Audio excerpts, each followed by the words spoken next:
Please welcome the Rubin Report's Dave Rubin and the one and only Richard Dawkins.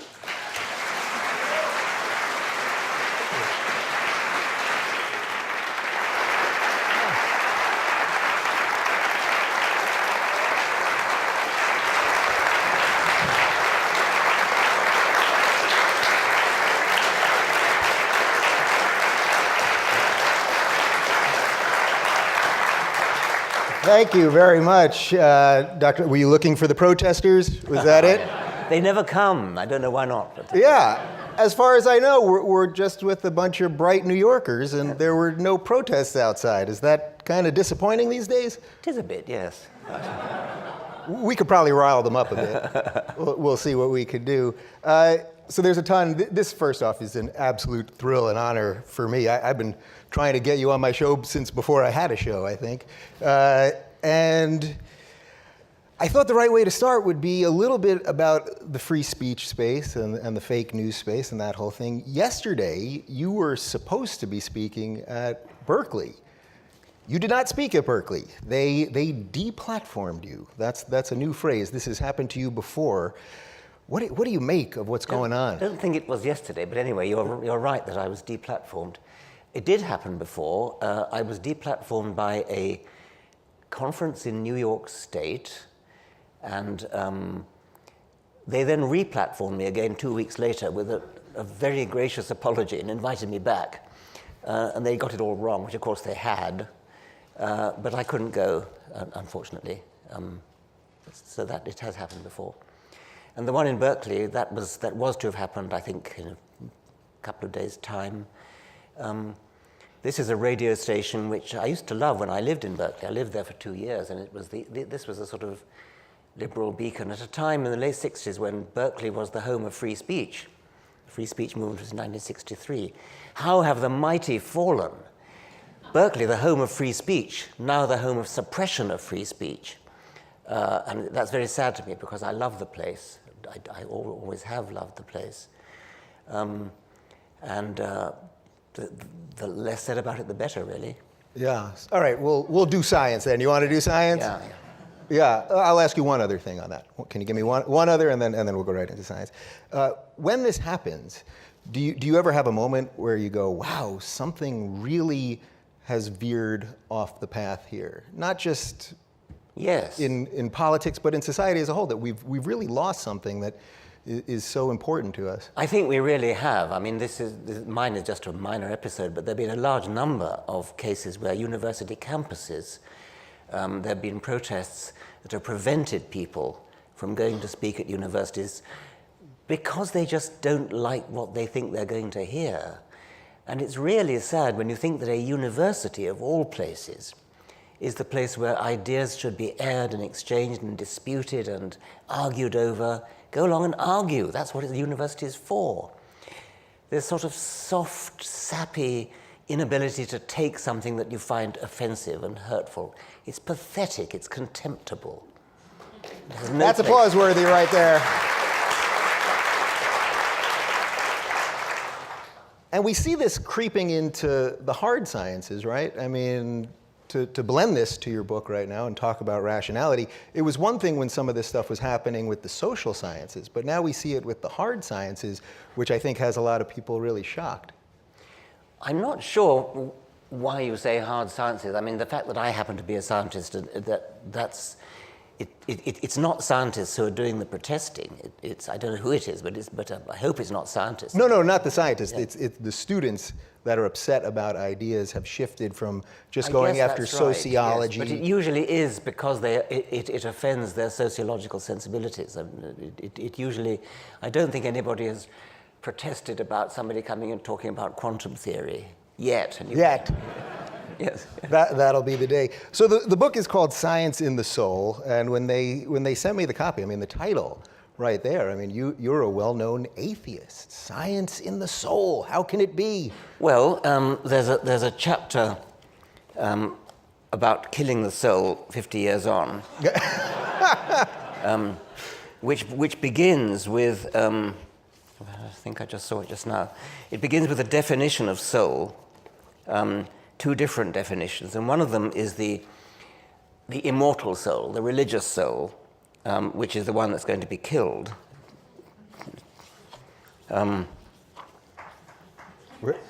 That's okay, you don't have to bother. Yes, I mean, I've defined from the Oxford English Dictionary, soul one, like what I call soul one, is the spiritual part of man regarded as surviving after death and as susceptible of happiness or misery in a future state. And that's the one we're going to kill.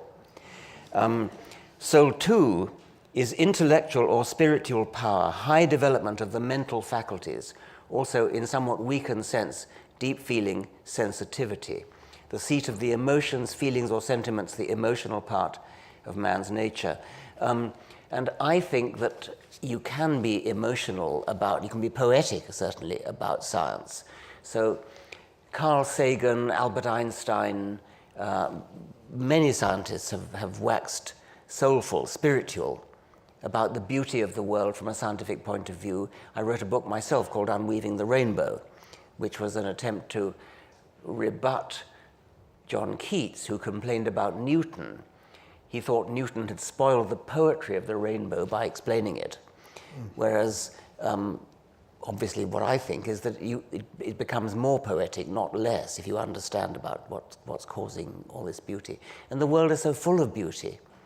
It's beautiful that we can understand it. It's beautiful that we who have evolved on this rock orbiting the sun, 4 billion years of evolution has led to our having a brain and nervous system that's big enough to understand where we came from, why we're here, how big the universe is, how old the universe is, how it's going to end.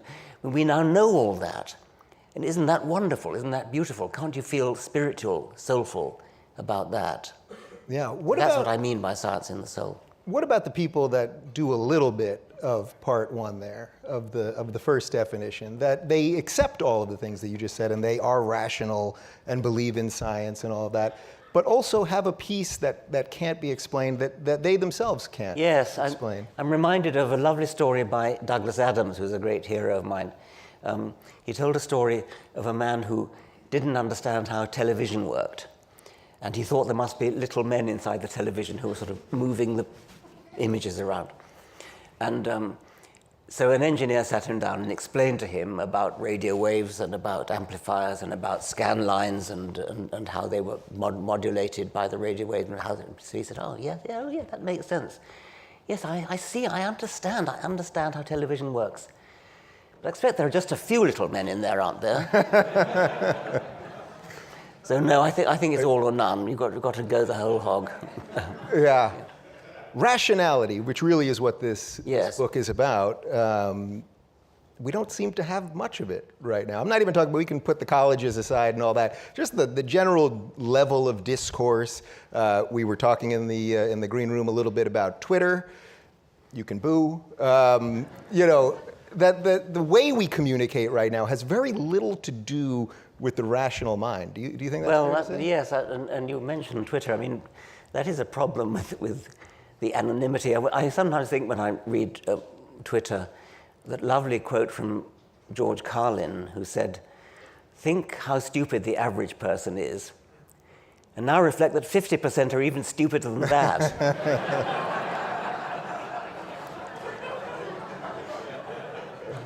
I had a tweet which is a quote from the book. It's from a chapter which is a satire, a sarcastic satire of Tony Blair, the former British Prime Minister, who started a foundation for the promulgation of religious faith.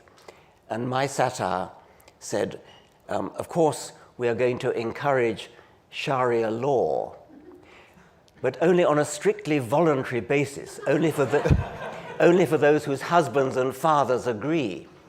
Well, and you'd be amazed how many people thought that didn't get the sarcasm. I mean, thought I was actually advocating Sharia law. Yeah, but for a guy with your brain, that's a pretty big brain in there. You're looking at these comments, and these people are responding. That's got to be something. Well, it's pretty depressing. Yes. Well, I'm accused of being an elitist, and I suppose I probably am. I mean, Do we need more of that, though? A little intellectual elite? When you said it's a bad time, it's only a bad time for about half. I mean, the United States is the greatest scientific country in the world. It has the greatest scientists in the world, greatest intellectuals in the world. What's amazing is that this country manages to do so well in spite of the incubus, the burden of the other 50% who are dragging you down, almost splitting the country into two species, I sometimes think. None of these people here, though. I visit America often, and I love coming here. And I think yesterday was the first time I'd ever actually met a Trump voter. I mean, they must be out there, but where are they? How does that interaction go? A Trump voter and Richard Dawkins? It was a woman on Fox News. She was interviewing me on Fox News, I think it was last night. Yeah. Laura something. Yeah. Ingram? Was it Laura Ingram? Laura Ingram. Yeah. She was actually very nice, and the interview went well. But I knew she was a Trump voter because she was yelling at somebody immediately before me and on the television. Yeah. The yelling. There's a lot of yelling these days. People don't seem to do yelling this. Simultaneously so that you can't hear a word either of them is saying. That seems to be the name of the game. So how do we start getting rationality in science back? How do we sort of pull back from this strange precipice that we seem to be at where everyone is yelling? I'm not known for my skill as a politician, as a diplomat. I mean, I tend to just put it out there. And I was attacked once by, in a very genial way, as you can imagine, by Neil deGrasse Tyson, who said, you just put it out there. And that's not persuasion, that's just putting it out there. And I'm afraid that is what I do. I write books, and people can read them if they want to. And if they don't have to. Rather like the editor of New Scientist I once quoted, Alan Anderson, who, he was a very successful editor of New Scientist magazine. And I asked him once in public, what is your policy as editor of New Scientist? And he said, our policy at New Scientist is, science is interesting, and if you don't agree, you can fuck off.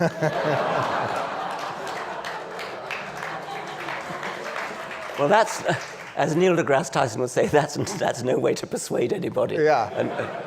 But it gets the point across. Yes, kind of. Yeah, so perhaps being congenial isn't always the best way to get these ideas. I like to think I'm congenial, but I mean, I think when people meet me face to face, they find me quite polite. I seem to have a different reputation in writing. I'm not quite sure why that is, but I do. What do you think the best way to get young people involved in science is? Well, there are two schools of thought about this, and I've been interested in both since I was Professor of Public Understanding of Science. One way is what I call, slightly disparagingly, the non-stick frying pan approach. If you're talking about, say, the space program, and why one might advocate the space program, the non-stick frying pan approach is to say it's useful. And I sort of kind of satirized it by the non-stick frying pan. It's a spin-off from the space program, something about the heat shield. And that is supposed by some people to be a good way to interest people in science, to bring it down to earth, to make it relevant to everyday life, relevant to the kitchen. And I don't think that's the way to do it. My way is more the Carl Sagan approach, which is the inspiring, poetic, look at the stars, look at the galaxies, think how far away they are, reflect that when you look at a star, you're looking at it 1 million years ago, 10 million years ago. You're looking at the sun 8 minutes ago. I mean, things like that, the poetic beauty of Carl Sagan's language. That's my way, the way I advocate for interesting people in science, whether they're children or not. There's a lovely children's book, I'm sorry I can't remember the author or the title, who's trying to get across the sheer scale of the universe. So he says, get a soccer ball and put it in the middle of the playing field of the school. And then walk 20 paces away and put down, I forget what it is, I think maybe a pinhead. And that's the Earth, 20 paces away to scale. And then walk, again, it might be 100 yards or something, it'll be more, and then put down a ping pong ball, and that's Jupiter. Now, the nearest star to the sun, Proxima Centauri, pick up another soccer ball and walk 2,000 miles. And that's the nearest star. Well, that I regard as a good way to go. And I've done that with children, and they're absolutely riveted. They love that. They love that. I find that so much better than the non-stick frying pan approach, or the practical Bunsen burner approach, where everything you do, you have to sort of do an experiment. You have to heat a test tube or something. I think it's so obviously important that we need scientists. We need to train people to be scientists, but we also need to bring science into the culture and make science fascinating in the same way that art or music is, aesthetically pleasing. And that's more the way that appeals to me. Yeah. Do you sense, with all the sort of political upheaval in America, in the world, the conversations we're having, the yelling, the 10 cable box people all screaming at each other at the same time, that there's an interesting and unique opportunity right now? I've been saying on my show for a while that I sense that there's fertile ground, actually, for ideas right now, because people are reevaluating everything. Well, that's an optimistic thought. You know. Yes, let's hope you're right. I'm not quite sure how I get a word in edgeways with the yelling, but yeah. But have you noticed times throughout your life where there were suddenly fertile ground, even if it came from reasons that you weren't happy with, or that shouldn't have happened? That's where ideas then start to flourish. Well, maybe. I can't think of any particular examples. Do you have examples of that? I don't. I just said it on the show, and people kind of liked it, and then I kept. I just have a sense. I have a sense when I talk to people and when I interview people right now that everyone is reevaluating sort of everything. Their political beliefs. I just sense that people are willing to at least explore ideas where maybe 2 years ago. Yes, there's a lot of yelling, but I sense that there's some movement there. Well, let's hope you're right. Let's roll up our sleeves and get down to it. Good. Yeah, we should, yes. right? Yeah. Who right now is besides you, is doing some great work in the scientific field right now? Oh, goodness. I mean... we didn't prepare any of these questions. Well, I mean, I'm fascinated by molecular genetics. It's not a field that I'm in, but it's clearly revolutionizing biology. It's turning biology into a branch of computer science. It's digital. And that's been clear, really, ever since Watson and Crick, but it's becoming more and more utterly, totally digital. The CRISPR technique of Jennifer Doudna, for example, I mean, she's clearly a real live wire in the field. Ancient DNA, I'm fascinated by that, by the use of DNA techniques to look at archaeology, to look at human ancestry, to look at, to get the DNA from a woolly mammoth and maybe even clone a mammoth, bring it back to life, bring back a Neanderthal human. It worked out well in Jurassic Park, right? Well, that was going back a lot further. It's a brilliant plot. I mean, the idea of taking insects embalmed in amber and getting blood, the last blood meal of a mosquito taken from a dinosaur. What a lovely idea. That was Michael Crichton, wasn't it? Yes, yeah. Michael Crichton's idea. Unfortunately, it's not feasible, but it's beautiful, and that's the kind of thing that one ought to be able to do. But to bring back Thylacinus, the Tasmanian wolf, to bring back woolly mammoths, to bring back Neanderthal human. Steve Gould said that was the most immoral thing he could imagine, but I can't see why. I think it would, well, I can sort of see objections to it, but yeah. I think the moral objection to it would be something like that the person concerned would be such a newsworthy freak show that it would be cruel to that individual. I mean, I do think would be the moral consideration. Yeah, is that just the sacrifice that has to be made for science? Well, I'm not sure I'd want to make it, but that's the scale of the moral question that I think exists, whereas he clearly thought it was a much bigger thing than that. Yeah. Where do you draw the line on those moral questions in general, not necessarily about that specific thing? For me, the big question is, does it cause suffering? And so, in this case, the suffering would be of an individual being a sort of freak show, as I said. In something like the abortion debate, for me, the important thing is, can it suffer? Or who is suffering? And an embryo that is too young to have a nervous system cannot suffer. And so the sort of absolutist morality that says all human life is sacred, I have no time for. I only have time for morality that is concerned with actual pain, or fear, or other forms of suffering. Yeah. So you bring up morality. I've had on my show, I have believers and non-believers and atheists and people of the cloth and all sorts of people. And we've had some interesting debates about morality and religion.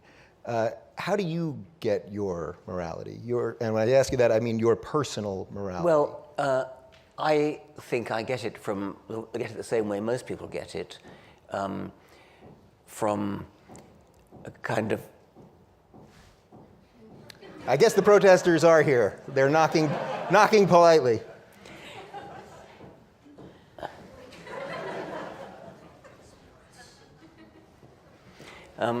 Maybe it's... Yeah, okay, never mind. That could be God knocking at the Jesus door. Jesus was a carpenter, after all.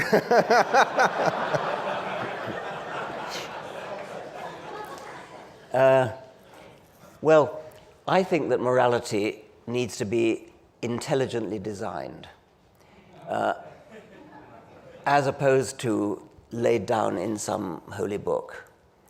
And I saw a wonderful joke picture yesterday, I think it was, which was a picture of the Bible labeled "The Goat Herder's Guide to the Galaxy."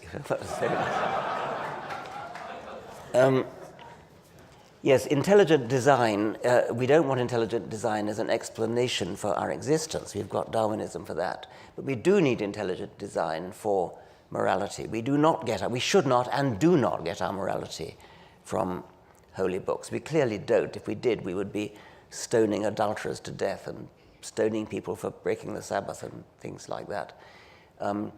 We do get our morality from moral philosophy, from legal court cases, from parliamentary discussions, from just general talk in the air. I mean, the moral values that we have in the 21st century are palpably different from those not even 100 years ago, 50 years ago. The changes that feminism has wrought, for example, in the way we use language, the way we could no longer get away with a phrase like "one man, one vote." We don't do that anymore. We've had our consciousness raised. If you go back and read, think that women only got the vote in, I forget where it was in America, sometime in the 1920s maybe, was it? It was roughly then in Britain, I think. In Switzerland, I think the 1970s. So we're moving on all the time. We've given up slavery, we've given up torturing animals for fun, except in Spain. And there's what I call the shifting moral zeitgeist, which is going on all the time, and you can see it in the way people talk, in conversation, in novels, in all sorts of things. And it changes faster even than century by century. It changes decade by decade. If you think about the way warfare was conducted in the middle of the 20th century, the Second World War, you have bombers going over the cities of Coventry and Dresden, to say nothing of Hiroshima and Nagasaki, which were slaughtering civilians by the thousands. And nowadays, in modern warfare, if civilians get killed, it's a matter for apology. it's bad that they still get killed, it's bad that anybody still get killed, but still it's a big change, it's a big improvement. We are changing all the time in the right direction. Steven Pinker's Better Angels of Our Nature shows this historically over a very long period. We are getting better. And it has nothing to do with religion. It has to do with some mysterious change of what's in the air almost. And I don't mean that in a mystical way. It's no doubt the sum of things like, as I say, moral philosophy, general conversation, journalism, law, parliamentary debate, and so on, which all come together to move the zeitgeist on. And no doubt that will continue. And so that's where I get my morality from. It's where you get your morality from. And even if you're religious, you don't actually get your morality from the Ten Commandments. I mean, the idea that we get your morality from the Ten Commandments, Christopher Hitchens satirized it rather well when he said, for one thing, thou shalt not kill is just about the only one of the Ten Commandments any religious person actually knows. And Christopher satirized it by saying, Moses came down from the mountain with these tablets and said, thou shalt not kill. Oh, thou shalt not kill. Oh, we never thought of that. You dedicated the book to Christopher Yes. Hitchens. I think almost every day, at some point during the day, I think, man, I wish we had Hitchens and Carlin. Those are the two for me that I wish I we agree. had. Yes. Do you wish you had more public allies in these fights?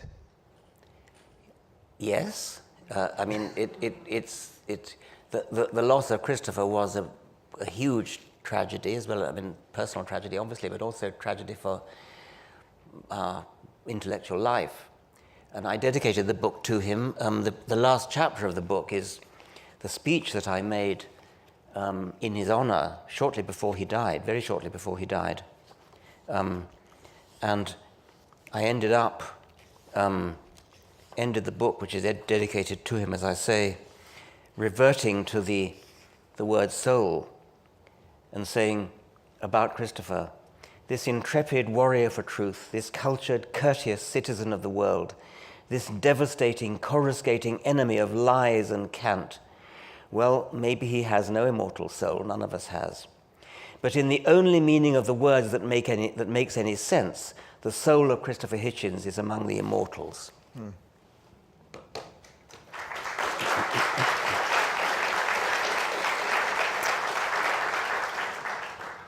His dedication to truth is the part, and your dedication to truth. We seem to be picking our own truths these days. There's the idea of fake news. We cater Yes. ideas to ourselves Yes. that just reinforce the things that we already believe. So I'll ask that in two parts. First, where do you get your news? Oh, mostly from the internet, and also from, I take The Guardian in Britain, and I log into the New York Times and CNN and BBC and The Independent. But on the question of fake news, it's particularly bad just at the moment in this political atmosphere, and when we have in this country a president who lies so much he doesn't even know he's lying. He's just a chronic liar, and that, of course, is terrible. But I think also there's been a longer-term atmosphere of devaluing of objective truth in favor of a kind of subjective, emotional, my truth is not the same as your truth. Well, it's true for me even if it's not true for you. My opinion is what matters, never mind about whether it's true or not. And that gets, I think, even some encouragement from certain academic disciplines which have begun a sort of whispering campaign against the values of objective truth. And I think that this is where science really comes into its own. Science is about objective truth. It's not about opinion. It's not about subjective, your truth is different from my truth, well, I'm entitled to my truth and you're entitled to yours, and that is anathema to the scientific spirit.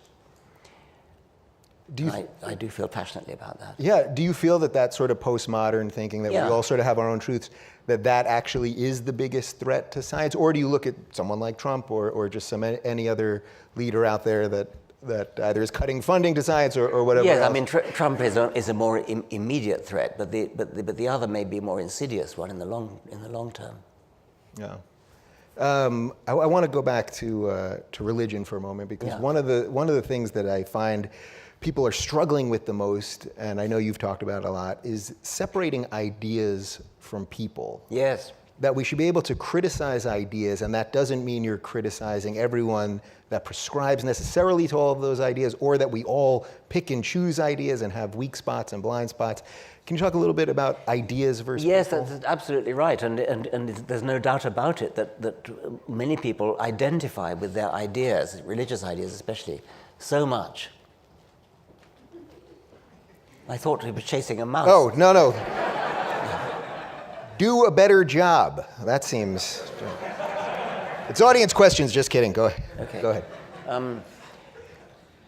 There is a tendency for people, I think especially religious people, to identify so strongly with their ideas, with their religious ideas, that they think that to criticize their religious ideas, to criticize their beliefs, is tantamount to insulting them personally. It's tantamount to saying, you've got an ugly face.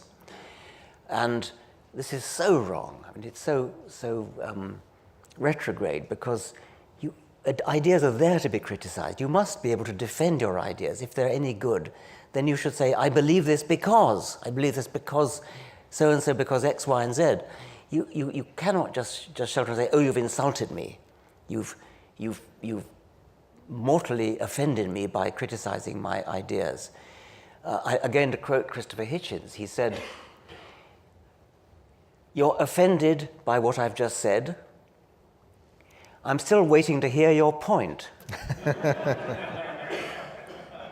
Stephen Fry said it even more. Stephen Fry, who's such a sweetheart, such a gentle, darling man, said, you're offended? Well, so fucking what? Your ideas are not you. You are a person, and I will not offend you as a person. I will not insult you as a person, but I will criticize your ideas. I love the quotation from the British journalist Johann Hari, who said, I respect you as a person too much to respect your ridiculous ideas. Yeah. A lot of people have trouble getting this, though, right? I mean, this They has gotten, certainly do. Yeah. This has gotten you in hot water on social media and things, because there's a certain set of ideas right now which you do openly criticize. Well, that's one thing that gets me into trouble. And another thing I think is that some people find clarity threatening. Another thing is that I tend to use words precisely as they're defined in the dictionary, and whereas other people interpret those words according to how they make them feel. And so, what was an example of that? I had one only yesterday, I think. I've forgotten what it was, but an earlier example was that I once wrote in the New York Times that anybody who does not believe in evolution is either ignorant, stupid, or insane. Now that, if you think about it, is actually a statement of sober fact. It really is, because but by far the most important one of those three, ignorant, stupid, or insane, is ignorant. And we're all ignorant of many things. As I said somewhere, I'm ignorant of baseball and Polynesian nose flutes. And everybody's ignorant of most things. So I'm ignorant of most things that there are to be known. It's not an insult, it's a statement of fact. And anybody who doesn't believe in evolution is probably ignorant. And that's not an insult, just a simple statement of fact. But people don't hear it as a statement of fact. You tell them, well, go and look it up in the dictionary.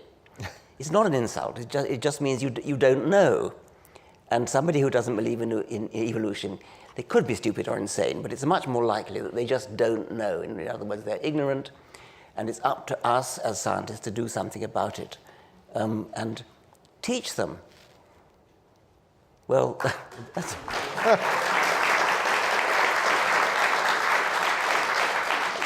Do you find it refreshing when people say, I don't know? Just that simple phrase, I Yes, don't I mean, know. that's right, yes, I do.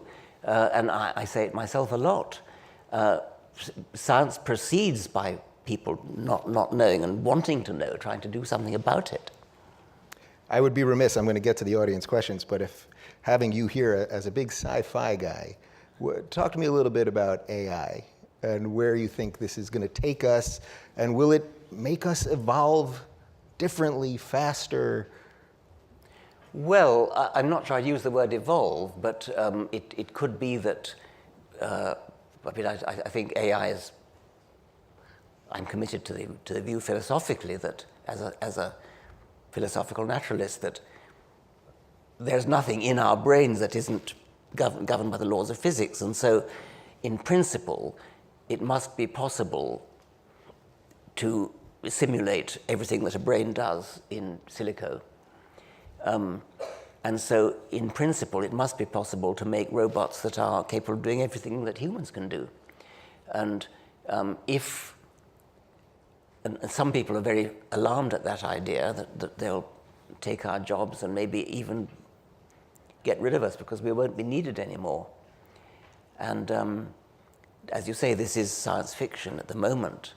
It's science fiction that has to be taken seriously, like all good science fiction.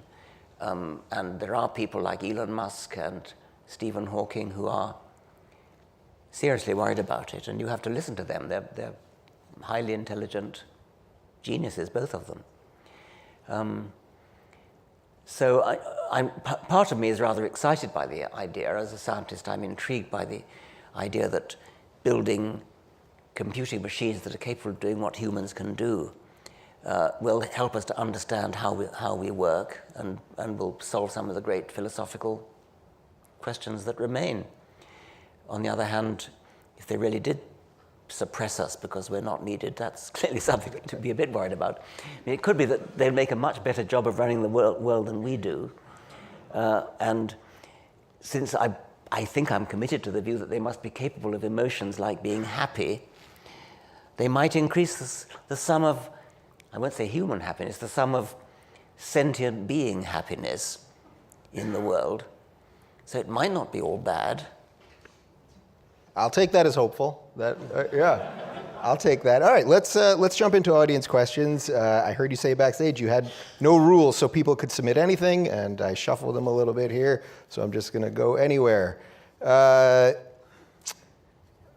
You believe Darwin's theory of evolution is the only theory that can't account adequately for the phenomenon of life. Why only? Well, that's very interesting. There is a chapter in the book called Universal Darwinism, which advocates exactly that point of view. Darwinism means natural selection, evolution by natural selection. Not all evolution is governed by natural selection, even here. Plenty of evolution is random with respect to natural selection, it's random drift. But adaptive evolution, evolution in the direction of improvement, getting better at doing something, like getting better at flying or seeing or swimming or digging or climbing or thinking, that is what natural selection is extremely good at doing. And no other theory so far has ever been proposed that can do that. The only one that remotely competitive is Lamarckism, which is the combination of the inheritance of acquired characteristics plus the principle of use and disuse. Use and disuse means the more you use a bit of yourself, the bigger it gets. And this is true of muscles, for example. The more, that's what training's all about. The more you use certain muscles, the bigger they get. If you couple that with the principle of inheritance of acquired characteristics, somebody who goes to the gym and builds up muscles then has a child with a tendency to develop bigger muscles. That would be Lamarckian evolution. And what I argue in the chapter is that although it works for muscles, it doesn't work for the vast majority. It cannot work for the vast majority of adaptations. Things like eyes, for example, which get better at seeing there's no possible way in which simply seeing makes your eyes better at it. Lenses don't become clearer because photons wash through them. You don't develop an iris diaphragm to open and shut to let in the right amount of light just by simply exercise. Natural selection does that effortlessly. Natural selection does any improvement in the body, anywhere, no matter how deeply buried in the biochemistry of the cells. If it's an improvement, it improves the chances of the animal surviving and reproducing. Natural selection will grab it and will build it in to future generations. Natural selection can produce any kind of improvement you can imagine. Lamarckism simply cannot do it. So I dispute the claim that's been made by various biologists that says Lamarckism is a fine theory. It might work on other planets. It just happens not to work on this planet because we don't have inheritance of acquired characteristics. That's wrong. Even on a planet where you had inheritance of acquired characteristics, you could not get complex adaptation like eyes and ears and brains even, by Lamarckian means. So I go in the chapter, I go through all the alternatives that have ever been suggested and show not only that they don't work, but they cannot work, they couldn't work. So there remains the possibility that there's some theory nobody's thought of. And that, I cannot rule that out. All I can do is put my shirt on. I would bet a large sum that if life is ever discovered on other planets, I would bet everything I have that it will be Darwinian life in some sense. It wouldn't be in detail, it wouldn't be similar. I mean, it wouldn't be the same, it would be similar. There would have to be some sort of genetics, but it might not be DNA, that kind of thing. It seems you connect atheism with acceptance of the theory of evolution.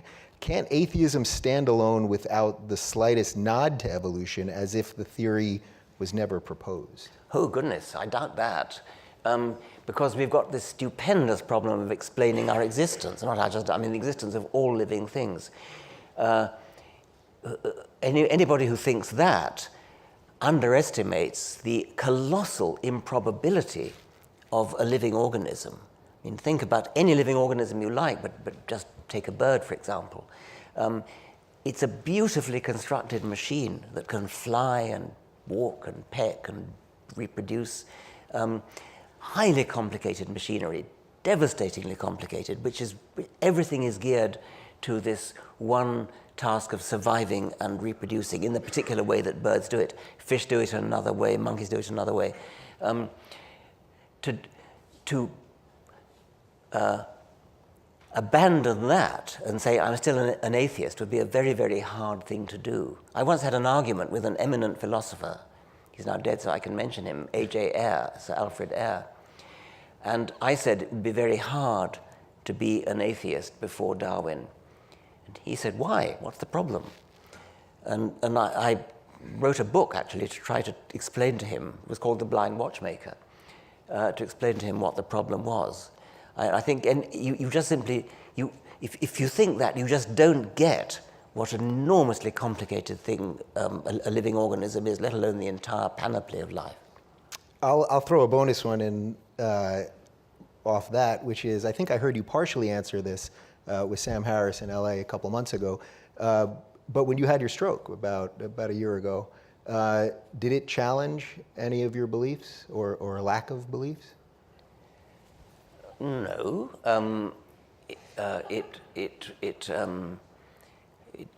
It reinforced my faith in scientific medicine. I was very well treated in So you didn't go to a shaman? No. Some of you may have read Dan Dennett's magnificent article called Thank Goodness, which he wrote when he was recovering from a very, very serious heart problem, when he very, very nearly died. And he said that various people had written to him saying they were praying for him and things like that. So he replied, and did you also sacrifice a goat? But he then went on. No, actually, I think he said he was too polite to give that reply. But he then went on to say, what I do want to thank is not thank God. I want to thank the surgeons who worked on me for 8 hours, the man who invented the electroencephalogram, the man who invented the MRI scanner, the anesthetist, all the nurses, the people in the laundry who coped with my blood-stained sheets. He gave a great list of people that he thanked. And it's a wonderful essay. I recommend you read it. It's called Thank Goodness. Google it. Well, I'm glad you mentioned Dan Dennett, because I think this is partly related to some of the work he does. Do you believe that quantum physics allows for the possibility of free will, namely physics is not necessarily deterministic? Well, the principle of indeterminacy Heisenberg's principle has been widely misunderstood as being a kind of get-out, a sort of give us free will. I hate the free will question, I must confess, because I'm not a philosopher, and I've read some of the stuff on it, but I'm not good at answering the question. I rather tend to revert to Christopher Hitchens' answer to the question, do you believe in free will? I have no choice.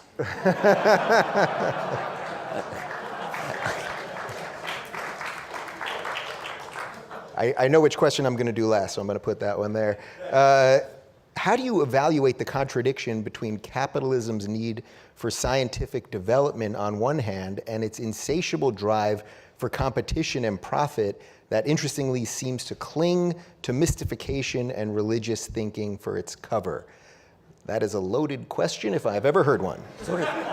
Well, no, but it's loaded with complication. Let me have another. Yeah, why don't you field that one? You guys could talk amongst yourselves for a moment.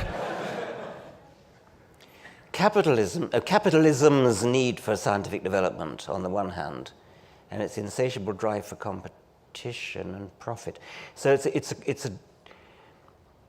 a contradiction between the need for scientific development on the one hand. Capitalism needs scientific development on the one hand.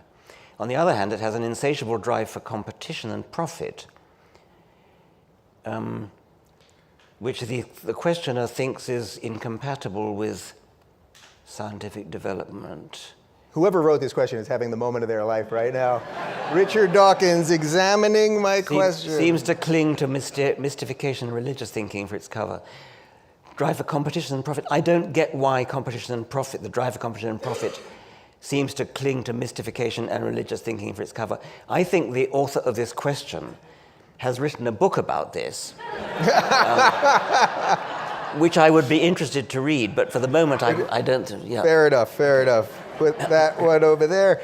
We touched on this a little bit at the beginning. If you want kids interested in science, teach how we came from fish, not lived in one. So what do you need to do? Very good. Well, I like that. There you go. So what do you need to do to make the theory of evolution the law of evolution? Cosmetics can have doctor-approved.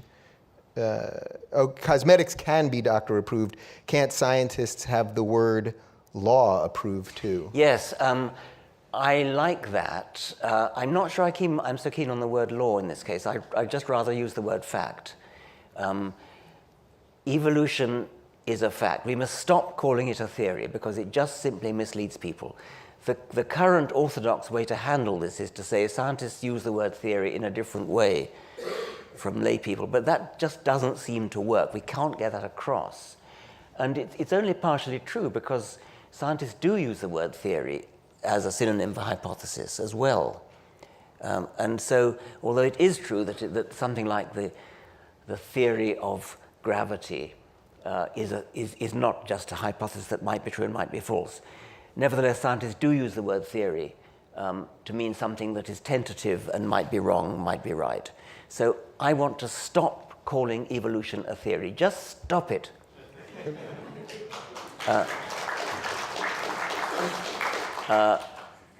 Lovely sketch by, who's that comedian who does the Who?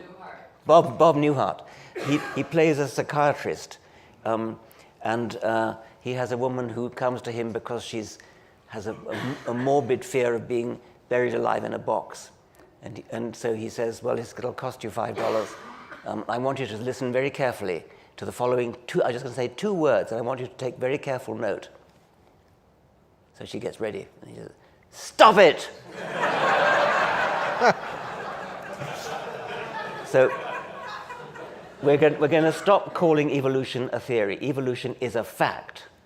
Michael Roos said it's a fact, fact, fact. It's a fact that is established as surely and securely as any fact in science. Law, I'm not so sure I'd call it a law. I think that's going to confuse people in other ways. I have used the word law in this context in my chapter in the book on universal Darwinism, which I mentioned earlier. I think I said something like, Darwinian natural selection may turn out to have the same universal lawful properties as the great laws of physics. Physicists are committed to the view that the laws of physics apply all over the universe. So I didn't mind using the word law there, but I think it's confusing to say it's not a theory, it's a law. I'd rather say it's a fact. It's a fact that we observe, it's a fact that we understand. All right. Well, first off, I know you're going to be taking some time to sign copies of your book, which came out in the United States today. Today, that's right. Mistaken, Yes.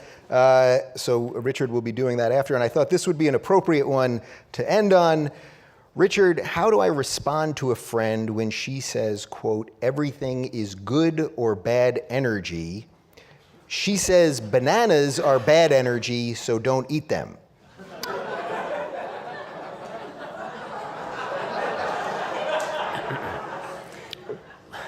Putting bananas aside for a second, good or bad energy? Is there such thing as good or bad energy? What do you do? I wonder if the friend is here. Energy is one of those much misused words. It has a precise meaning. It's the capacity to do work. And it's an important concept in physics.